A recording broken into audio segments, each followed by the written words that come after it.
See that calf there? He's getting ready to stand by his buddy. Those two calves need a shot. They're sick.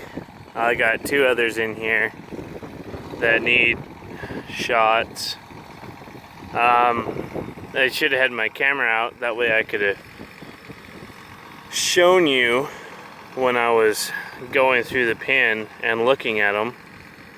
But as you can see, all the calves are coming up to the bunk pretty much now. Just silage and hay. Usually if you're feeding a little sweeter ration, they'll come to it faster, but just primarily silage, they don't come to it too fast. But three of the calves were back here. This one's not one of them. This one was just drinking water, but they were back at the edge of the pen. One of the calves was actually up at the bunk. Just didn't look good. He had snot coming out of their nose. They all have snot this morning because it's cold. Look at this calf here. I don't know if you can see him, but that calf you can. They all have snot, but you can see the one that was up here at the bunk had just snot running out both nostrils just as long. And most of the calves have got it cleaned up by now, but this one still had it. That's not really, it's kind of an indicator of, a sick calf. When it's cold in the morning, they'll do, they all have snot when it's super cold in the morning. I'll get back over here in the feed mixture, that way the wind's not so bad. Another indicator is you can hear them grinding their teeth, which, a calf's only got teeth on the bottom part of his jaw, but you'll hear see him, he's chewing his feet, but what they'll do is they'll do that and they won't even be eating anything. They won't be chewing their cud. They'll just, a real sick calf will just sit there and just grate his teeth against his upper palate, and that's a real good indicator that they're getting sick. And then you got movement. Two of the calves, one of them actually had his ear down. He just had his head cocked to the side, wasn't moving fast at all, just real slow movement. You can tell that he was not looking good. Another calf was laying down, didn't show any interest in the feed at all, and that's another good sign. A lot of it, you just kind of got to watch the cattle. So what I'm going to do is I'm going to pull these 4 calves here in a little bit and give them a shot and go about my day. This year, due to the market prices, I've been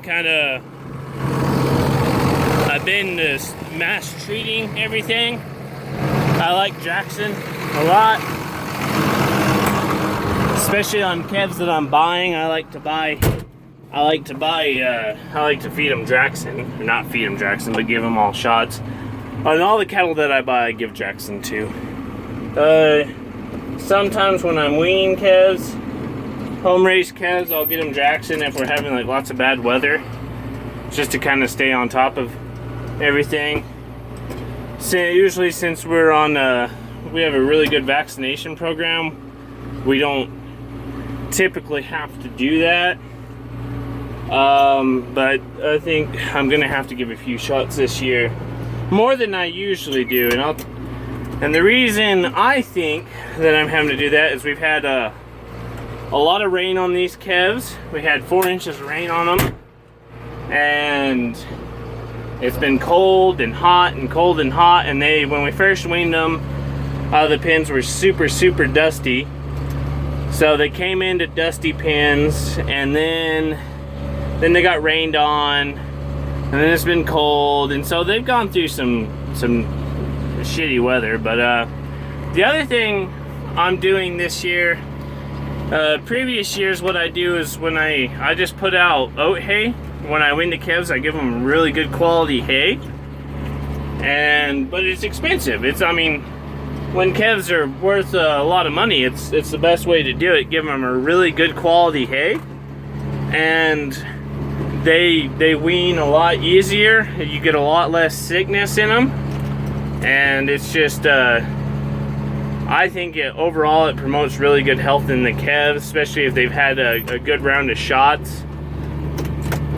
That's what I like to do, because I've got some really good oat hay, and they just don't get that sick. They really don't. You give them a good shot program, give them some good quality feed, and it pays for itself quickly. This year, however, since the market is just shit, I mean, there's no nice way of putting it. It's the worst market I have actually ever seen. It's the worst market I have been through in my. I started. I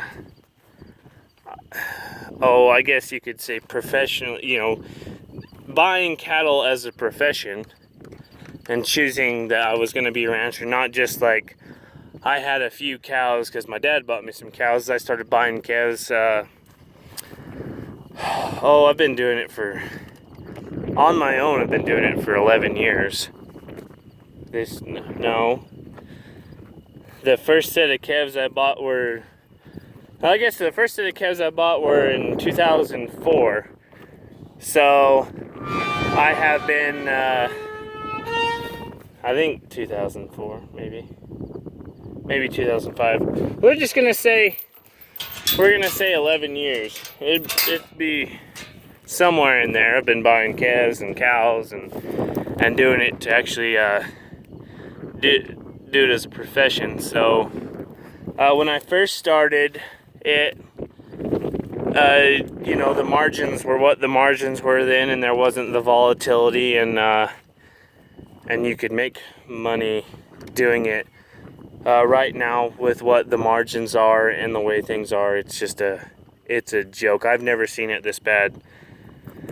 So that gets me to where I'm going. Instead of feeding super high quality hay, I'm feeding lots and lots of silage and high quality hay in the silage. I'm cutting back the amount of hay I'm using, and because I'm thinning it out with silage, because these calves will go on to wheat where they're going to eat silage anyway. So I want these calves to get hooked on the silage. I want them to like eating silage, and as you can see, it's really starting to take off. These guys are eating over a ton a day. They're doing really good. So when I weaned these calves, I had some native prairie hay that I cut and baled, and I put them, that was the loose hay I fed them. Get down, Sophie. My pup's over here playing around. And so they had free choice prairie hay in their bale rings. And they had some out there they could lay in. And silage with a little bit of hay. I did put a little bit of liquid feed in it to get it a kind of a sweet smell, so they'd start on it. And they did that within, they got on it the first day. And yeah, they're really doing good. But I didn't mass treat these calves with Draxxin to save cost. I knew I'd have a little bit more sickness since I wasn't giving them the best quality feed I could starting out. That was a choice I've made, and so far I think it might be an okay choice, because when you really start dropping, bale after bale of high quality feed, that price adds up. Would you calm down? I've got 3 little kittens. This one's Kitty Purry. I know everyone uses that name, but that one's Kitty Purry. And then I got 2 black ones over here. So this is what I'm doing. It's a risk. A lot of people do it, and the calves cannot come on it as fast, and it can be a problem. I'm not seeing the problem. I think I'm going to have to doctor 2 more calves than I usually do. So really, it's not that big of a deal as long as I don't lose any calves. But I want to show you something. See that calf right there? Got his head down. That calf needs a shot. He's sick. Everyone else is perked up, looking. They're happy. He's not. He's got his head down. He's just doping. So that calf's gonna get a shot today. And we'll go from there. But so this is what I'm doing with my life. Probably losing money, but you know, that's where we're gonna go from there. And I really don't know what else to say. This is kind of what I'm trying out since I have all the silage and I've got the hay, and I'm trying to save a little bit of money. And we'll see how it works. I will let you know, because this may kind of work pretty well. I know feeding them high quality hay works, and so I'm gonna try something else now. So, thanks for watching, and you know, please comment, rate, subscribe, and if you feel like you want to support old Kitty Purry here, then you can always purchase a t-shirt and help end bovine hunger. So